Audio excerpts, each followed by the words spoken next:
Hello guys, আসসালামু আলাইকুম। আমি মাইনুল ইসলাম সজীব চলে আসলাম আপনার মাঝে নতুন আরও একটি ভিডিও নিয়ে। আজকে আমি গিয়েছিলাম শিমুলতলি মেলায়। এটা হচ্ছে গাজীপুর চৌরাস্তা থেকে একটু ভিতরে, অটোওয়ালাকে বলে দিলেই নিয়ে যাবে মেলার মধ্যে। মূলত মেলার পরিবেশটা অনেক সুন্দর। আজকে যেহেতু শনিবার আমি গিয়েছিলাম, মেলার পরিবেশটা অনেক খালি, মানুষ কম। আমি মনে করি শনিবারে অথবা অন্য বারে যাওয়াটাই ভালো, শুক্রবারে খুব ভিড় হয়। চারিদিকে বিশেষ অনেক দোকানপাট আসছে, আপনারা চাইলে ঘুরে আসতে পারেন। মেলার পরিবেশটা খুবই সুন্দর, মনোমুগ্ধকর। বিভিন্ন ধরনের রাইটার আছে বাচ্চাদের জন্যে, তারপর কেনাকাটার জন্যে অনেক কিছু আছে। এক কথায় অসাধারণ মেলার পরিবেশটা। আমার খুব ভালোই লাগতেছিল।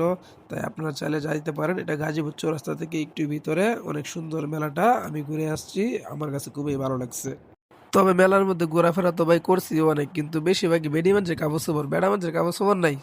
যাই দেখি সবই বেডি মানুষের, যে দিক দিয়ে তাকা গেলে বেডি মানুষের। আল্লাহ দিছে বেডি মানুষের, সব দিছে, বেড়া মানুষের কিছু দেয় নাই।